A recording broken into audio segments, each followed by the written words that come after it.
Qala Sayyid Muhammad ibn Sayyid Alawi ibn Sayyid Abbas Al-Maliki Al-Makki Al-Hasani fi kitabih Ma'adha fi Sya'ban radhiyallahu ta'ala anhu wa rahimahu wa nafa'ana bihi wa bi'ulumihi wa bi'asrarihi wa bi'asrari sa'iris salihin. Allahumma aftah lana futuhal arifin. Allahumma anfa'na bima 'allamtana wa 'allimna alladhi yanfa'una wa zidna ilma walhamdulillahi ala kulli hal.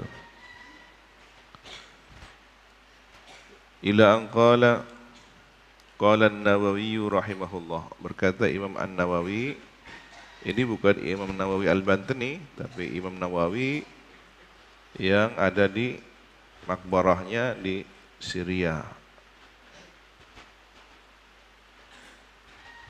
Di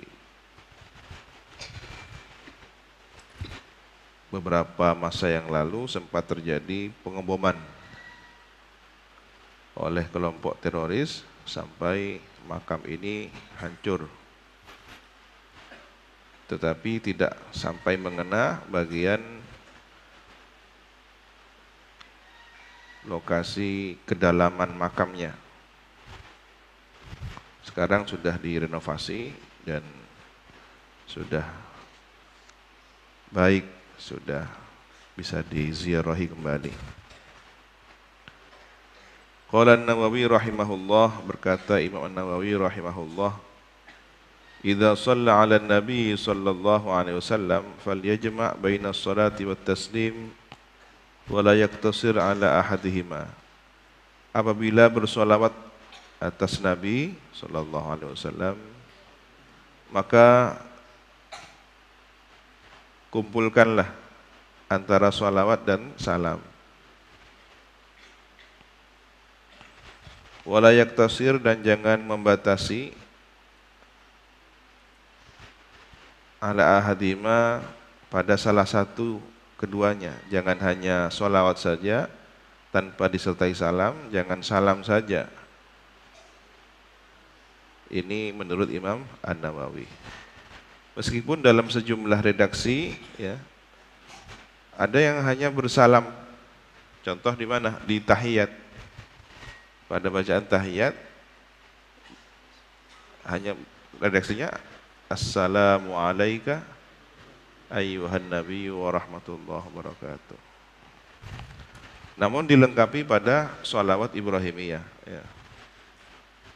Allahumma salli ala Sayyidina Muhammadin wa ala ali Sayyidina Muhammadin kama sallaita ala Sayyidina Ibrahim wa ala ali Sayyidina Ibrahim. Maka kalau di total, salamnya sudah di depan, sholawatnya di sholawat Ibrahimiyah. Wa hakal Ghazali rahimahullahu ta'ala fil Ihya, dan menceritakan siapa Imam Al-Ghazali rahimahullahu ta'ala dalam kitab Ihya, an ba'dihim, dari sebagian ulama, qala, Imam Ghazali dawuh atau berkata sebagian ulama, kuntu, saya dulu aktubul haditha, saya mencatat hadis. Saya dulu mencatat hadis. Wa usalli 'ala nabi sallallahu alaihi wasallam fihi, dan saya menuliskan atau mengucapkan sholawat atas Nabi di dalam kitab itu. Menulis yang isi tulisannya adalah sholawat kepada Nabi. Wala usallimu, dan saya tidak mengucapkan salam. Jadi hanya sallallahu ala Muhammad misalkan, Allahumma shalli ala Muhammad. Tidak dilengkapi dengan wasallim misalkan. Fara'aitun nabiyya sallallahu alaihi wasallam fil manam. Maka saya melihat Nabi sallallahu alaihi wasallam di dalam tidur. Faqala, berkata, bersabda, ama tutimmus salata alayya fi kitabik, mengapakah tidak engkau sempurnakan salawatmu atasku dalam kitabmu. Nulis salawat Mengapa tidak diselesaikan sempurna? Jadi ditegur oleh Nabi karena menulis sholawat tidak dilengkapi dengan salam. Fama katabtu ba'da dzalika illa sholaitu wa sallamtu.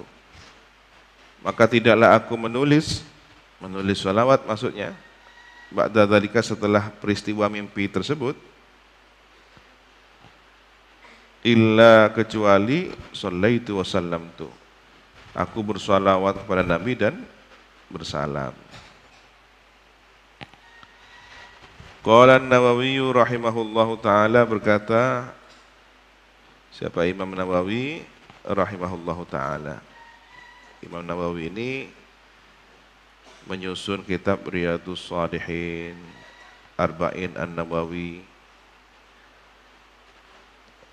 dan sejumlah kitab rujukan dalam mazhab Syafi'i. Beliau seorang Syafi'iyah.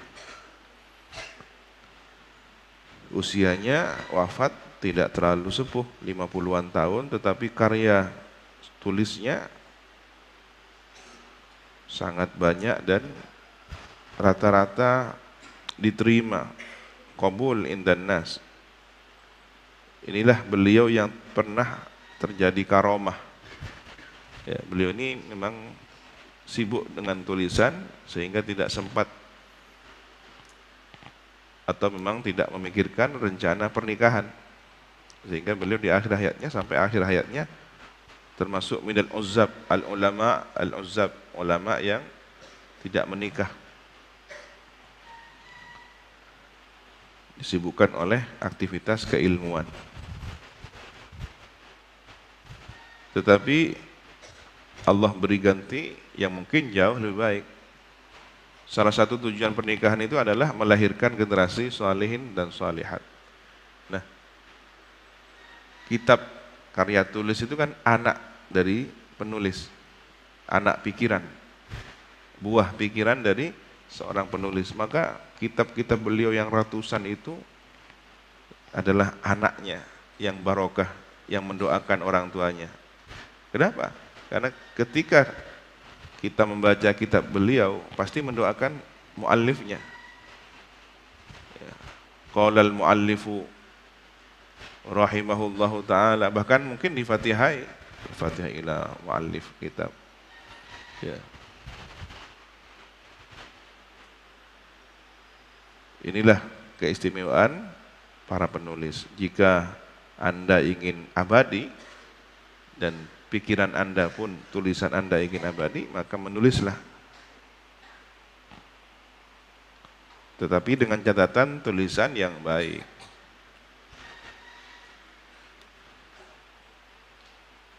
Maka kebaikan Anda akan ikut abadi.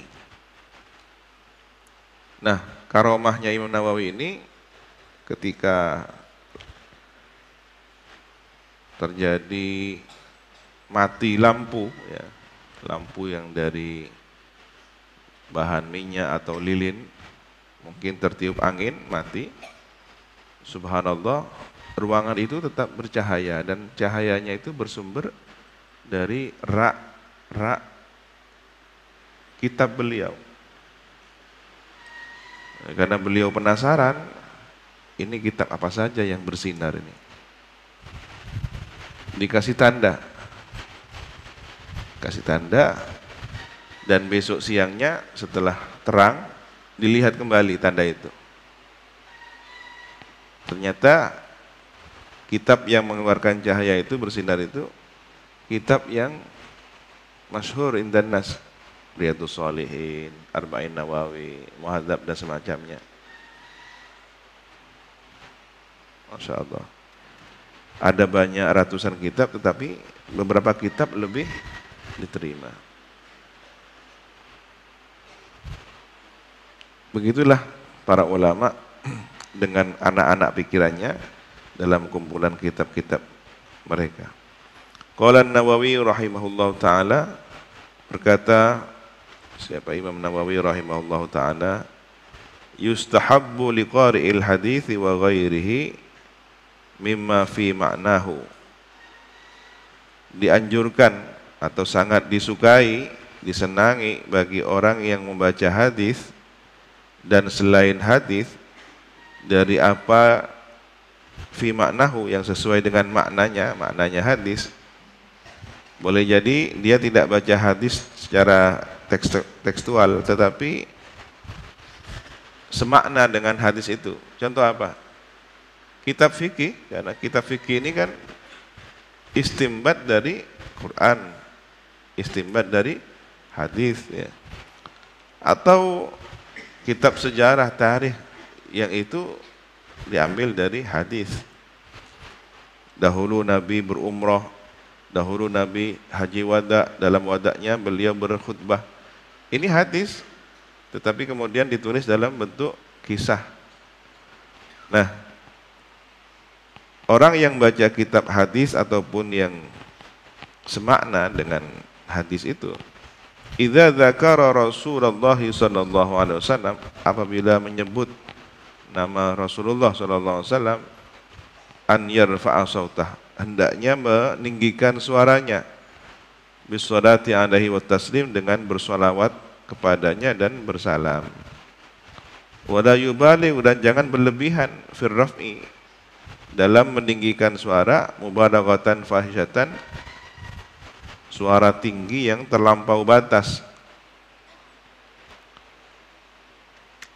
Jadi benar sudah ketika santri mendengarkan nama Nabi disebut, qala an-nabiyyu sallallahu alaihi wasallam, kemudian gemuruh, ya, dari hal yang biasa, mungkin sayup-sayup, tapi begitu nama Nabi disebut langsung sallallahu alaihi wasallam, ya.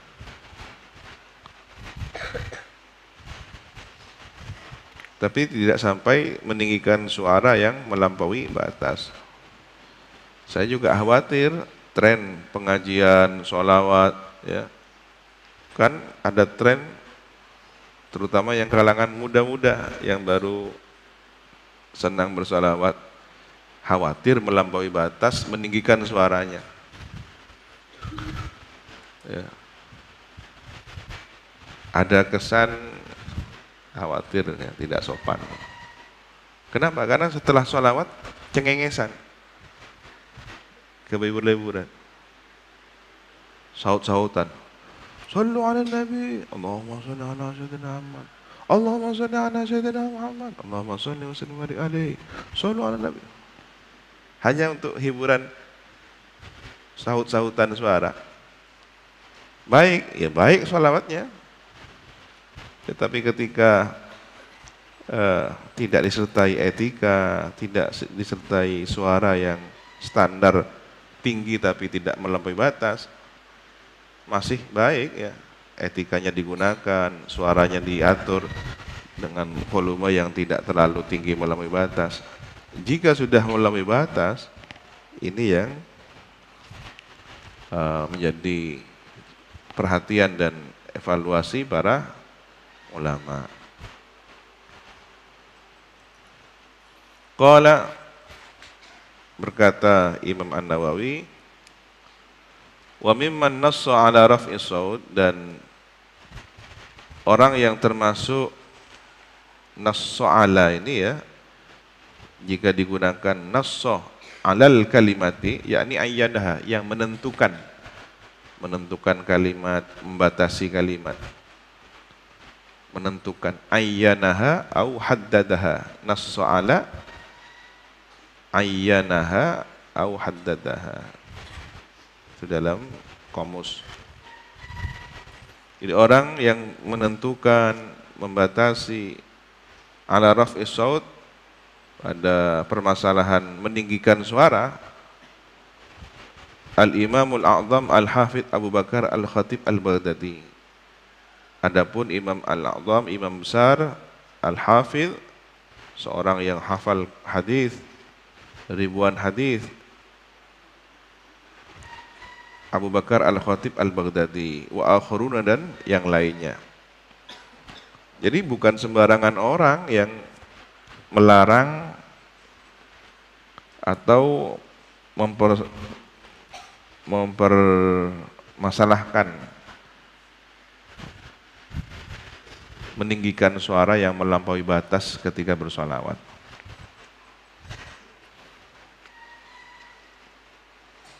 Kenapa? Ya, coba bayangkan Anda mengucapkan salam kepada orang yang terhormat, tapi dengan volume yang tinggi. Santri bertamu ke dalam kiai. Assalamualaikum kiai. Ya, beda dengan orang desa ya, orang kepulauan yang tidak pernah kenal kiai, orang pegunungan yang tidak pernah kenal kiai. Ya. Apalagi yang biasa nelayan, aurak ya, sering mengeraskan suara. Di lautan itu kan kebiasaan nelayan, karena mungkin berbenturan dengan debur ombak suara ini.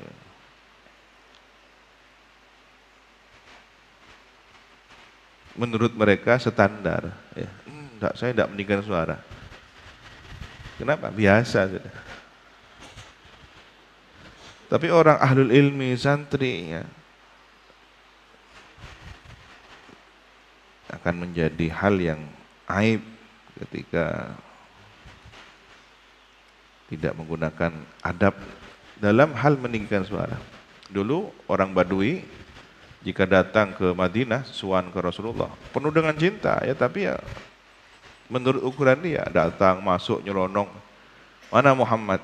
Karena nggak biasa panggil Nabi, tidak biasa panggil Sayyid. Mana Muhammad? Mana Muhammad?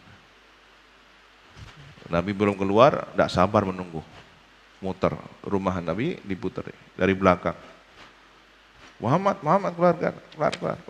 Suruh keluar. Sayyidina Abu Bakar yang biasanya menasihati. Jika ingin bertemu Nabi, ditunggu duduk yang sabar. Sabar itu ada pahalanya. Nanti kalau matur ke Nabi, ya, la tarfa'u aswatakum fawqa sautin Nabi, jangan meninggikan suara melebihi suara Nabi. Begitu akhlaknya. Nah, Imam Abu Bakar Al-Khatib ini punya kumpulan hadis yang salah satunya hadis tentang kerinduan Nabi, ya. Nabi pernah berkumpul dengan para sahabat. Nangis. Sahabat bertanya, apa yang membuat engkau nangis ya Rasulullah? Ma yubkika ya Rasulullah. Apa sesuatu yang membuat engkau nangis? Saya rindu. Heran sahabat, rindu kepada siapa? Penasaran. Saya rindu kepada saudara saya. Oh, saudara. Bukankah kami ini adalah saudara engkau ya Rasulullah? Saudara seiman, bahkan ada yang memang saudara sedarah. Dari sahabat Nabi ada yang memang Quraisy, Bani Hashim, Sayyidina Ali, sepupu Nabi. Para sahabat ya ada rasa cemburu, ada rasa penasaran, siapa yang dirindukan Nabi? Ketika Nabi menyebut yang aku rindukan adalah saudaraku, sahabat kemudian menyahut, menimpali dengan mengatakan, bukankah kami adalah saudara engkau ya Rasulullah? Bukan, kalian adalah sahabatku. Tapi yang dimaksud dengan saudara adalah orang yang datang setelah kalian, generasi setelah sahabat, dan seterusnya. Yang tidak pernah bertemu denganku, tidak pernah menatapku, tetapi beriman kepadaku. Ya, mudah-mudahan kita termasuk, meskipun tidak pernah berjumpa Nabi, tidak semasa dengan Nabi, tidak pernah menatap wajah Nabi yang indah, yang bercahaya, tidak pernah mencium tangan Nabi yang semerbak, mewangi, ya, aromanya tidak hilang berhari-hari. Meskipun kita tidak seperti sahabat, tetapi mudah-mudahan kita masuk seperti ini. Siapa yang dirindukan Nabi? Orang yang datang setelah Nabi, beriman kepada Nabi. Ini kan heran sebenarnya. Tidak pernah bertemu dengan orangnya, tidak pernah mendengarkan langsung penjelasan dan ucapan-ucapan indahnya, tapi ada rasa iman yang kuat, bahkan merindukan orang ini. Biasanya kan orang itu akan kagum ketika bertemu dulu, melihat dulu, lalu memperhatikan ada kebaikan, timbullah kagum. Ini baru dengar namanya, baru mendengar kisah-kisahnya, tetapi sudah tumbuh rasa cinta. Ini yang diapresiasi oleh Nabi dan dirindukan oleh Nabi. Tapi ada kriterianya. Siapa mereka? Orang ini mencintai Nabi dan para sahabat Nabi. Mencintai Sayyidina Abu Bakar, mencintai Sayyidina Umar, mencintai Sayyidina Uthman, Sayyidina Ali, dan seluruh sahabat yang lain. Karena di dalam diri sahabat ada cinta kepada Nabi. Jadi orang yang datang setelahnya, iman kepada Nabi Muhammad, cinta kepada para sahabat, mencintai sahabat karena sahabat cinta Nabi. Ini oleh Nabi, para sahabat diperintah, fahibbuhum, maka cintailah mereka itu. Jadi sahabat yang sudah diberitahu informasi adanya generasi setelah mereka, orang-orang yang tidak pernah berjumpa Nabi tapi beriman kepada Nabi, cinta kepada para sahabat, karena cintanya sahabat kepada Nabi, cintailah mereka. Kenapa? Nabi sudah mencintai, maka Nabi mengajak orang-orang yang dicintai untuk sama-sama mencintai yang dicintai ini. Ya, bertemulah cintanya Nabi dan sahabat dengan orang yang datang setelahnya, meskipun tak pernah berjumpa, dengan catatan sama-sama cinta. Nih. Jadi cinta itu menembus dimensi ruang dan waktu. Yang mempersatukan kita dengan Nabi dan para sahabat adalah bekal cinta. Mudah-mudahan kita dianugerahi cinta yang seperti dimaksud. Mencintai Nabi, mencintai para sahabat Nabi, karena di dalam hati beliau ada cinta Nabi. Wa an Abi Bayan Al-Asfahani rahimahullahu ta'ala, dan dari Imam Abu Bayan Al-Asfahani rahimahullahu ta'ala, qala berkata, Ra'aitu Rasulullah, saya melihat Rasulullah sallallahu alaihi wasallam fil manam, di dalam tidur. Faqultu lahu, maka saya bertanya kepadanya, halla nafa'ta ibna ammika asy-Syafi'i bi syai'in, tidakkah engkau berikan sesuatu yang bermanfaat putra pamanmu Imam Syafi'i dengan sesuatu? Jadi Imam Syafi'i ini bertemu dengan kakek Nabi, ya. Maka meskipun tidak satu jalur, tetapi di atas bertemu nasabnya. Ini yang dimaksud dengan Ibnu Ammika, bukan sepupu Nabi. Imam Syafi'i bukan sepupu Nabi. Nah, maksudnya masih ada pertalian darah pon-popon, ya. Tongkel pujuk. Au khasastahu bi syai'in, atau engkau istimewakan Imam Syafi'i dengan sesuatu.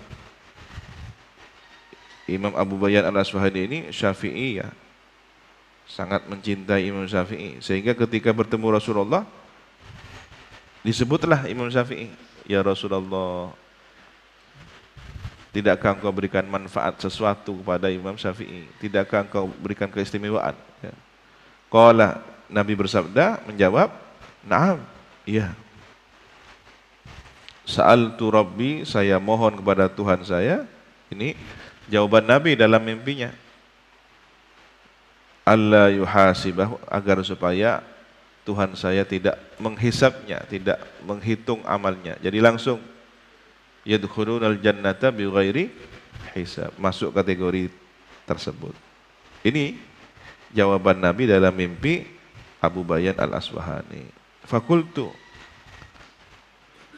lalu saya bertanya, bima, dengan apa? Dengan apa Imam Syafi'i bisa mendapatkan makom yang istimewa seperti itu? Qala, Nabi bersabda, li'annahu, karena sesungguhnya Asy-Syafi'i itu, karena ada Syafi'i yusalli alayya salatan, bersolawat kepadaku, salatan, suatu solawat, lam yusalla, yang tidak dibacakan salawat alayya kepadaku bimithliha, dengan seperti salawatnya Imam Syafi'i tersebut. Jadi Imam Syafi'i pernah bersalawat kepada Rasulullah yang tidak pernah redaksi salawatnya dilakukan oleh siapapun sebelumnya. Qultu, saya bertanya, wa ma hiya, apakah salawat itu, salawat yang istimewa itu, yang tidak pernah diucapkan redaksinya oleh yang lain, hanya Imam Syafi'i saja. Qala, Nabi menjawab, kana yaqulu, ada dulu Imam Syafi'i itu bersolawat, Allahumma salli ala Muhammadin kullama dzakarahu dzakirun wa ghafala an dzikrihil ghafilun. Ya Allah, anugerahkanlah atas Nabi Muhammad setiap kali mengingatnya siapa orang-orang yang mengingat, dan setiap kali lupa dari mengingatnya siapa orang-orang yang lupa. Berarti sehitungan apa? Sehitungan orang yang ingat kepada Nabi dan orang yang lupa. Ya semua berarti. Semua manusia, karena manusia ini dua kelompok. Golongan yang beriman kepada Nabi, yang ingat kepada Nabi, dan golongan yang lupa kepada Nabi. Wa an Ibni Abdul Hakam, dan diriwayatkan dikisahkan dari Ibnu Abdul Hakam, qala berkata, ra'aitu Syafi'i fil manam, saya melihat Imam Syafi'i di dalam tidur. Ini setelah wafatnya ya. Fakultu, maka saya bertanya, ma fa'alallah bik, apa yang diperlakukan Allah padamu? Apa yang diperlakukan Allah kepadamu? Ini biasanya pertanyaan kepada orang saleh ya. Qala, menjawab Imam Syafi'i, na'amani wa ghafarali wa ghafarali, Allah telah memberikan nikmat padaku dan telah mengampuniku. Wa zuffiftu, dan aku diboyong pulang. Seperti pengantin kalau sudah diboyong itu ya. Fil jannati, di surga. Biasanya ada arak-arakan ya, arak-arakan, pawai. Kama tuzaffu al-arus, sebagaimana diboyong, dibawa pulang kemanten laki-laki. Al-arus ini kemanten ya, manten. Kalau al-aris kemanten laki-laki. Al-arusah pengantin perempuan. Wa nuthira ala alayya, dan ditaburi bunga padaku, atasku. Kemanten ini kan kalau pulang biasanya sebelum masuk rumah di halaman itu atau di pintu ditaburi bunga. Kama yunathar ala al-arus, bagaimana ditaburi bunga atas kemanten. Ya, pengantin biasanya ditaburi bunga sebagai bentuk penghormatan dan kebahagiaan, ekspresi kebahagiaan. Jadi Imam Syafi'i dibawa pulang ke surga ditaburi bunga, Masya Allah, penghormatan.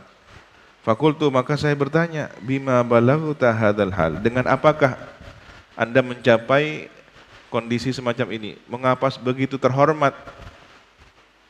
Faqala, maka menjawab Imam Syafi'i, biqauli, dengan sebab ucapanku, fi kitabir risalah, di dalam kitab Ar-Risalah. Beliau punya kitab Ar-Risalah. Di situ ditulis, beliau menulis, wa sallallahu ala Muhammadin adada ma dzakarahu dzakirun wa adada ma ghafala an dzikrihil ghafilun. Dan semoga Allah memberikan salawat atas Nabi Muhammad sejumlah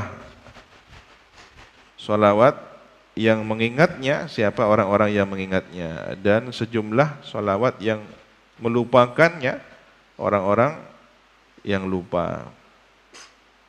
Ya, melupakan untuk mengingatnya orang-orang yang lupa. Ini sholawat Imam Syafi'i ya, yang kita kenal dalam bacaan apa? Tahlil ya. Innallaha wa malaikatahu yusholluna 'alan nabi ya ayyuhalladzina amanu shallu 'alaihi wa sallimu taslima. Allahumma shalli ala afdhalis salati ala sayyidina Muhammadin nuril wa ala alihi wa sahbihi adada ma dzakarahu dzakirun wa ghafala an dzikrikal ghafilun. Ini dalam kitab Nuzhatun Nadhirin fil akhbaril marwiyati anil anbiya'i was salihin. Bagus ini kitabnya ya, kumpulan tentang riwayat para nabi dan kaum salihin. Jadi Imam Syafi'i dari sekian banyak karya tulisnya, ternyata beliau mendapatkan perlakuan istimewa, dibawa ke surga, ditaburi bunga. Ternyata karena tulisan sholawatnya. Saya dulu diajari oleh para asatidz kalau nulis baik buku tulis maupun kitab disertakan tulisan Allahumma sholli ala sayyidina Muhammad wa ala alihi wasallam. Boleh jadi ini menjadi sesuatu yang membuat kita istimewa di alam barzah sana. Nah, bagaimana dengan yang meremehkan sholawat, yang kemudian tidak menghormati tulisan sholawat? Hati-hati. Menjelang liburan, menjelang akhir tahun, santri biasanya banyak yang lalai, kitab-kitabnya ditinggal di pesantren. Ya, musim hujan banyak yang kitab kemudian kehujanan, tidak lagi dirawat, digeletakkan di tanah, ya, apalagi mushaf Al-Quran. Khawatir itu menjadi sebab tidak berkahnya dan bahkan menjadi sebab celaka. Na'udzubillahi min dzalik. Min fadailis salati 'alan nabi sallallahu alaihi wasallam wallahu subhanahu wa ta'ala a'lam bissawab. Rabbi zidni ilma, Rabbi zidni ilma, Rabbi zidni ilma. Subhanakallahumma wa bihamdika asyhadu an la ilaha illa anta astaghfiruka wa atubu ilaik. Sallallahu ala sayyidina Muhammadin wa ala alihi wa sahbihi wa sallam. Walhamdulillahi rabbil alamin.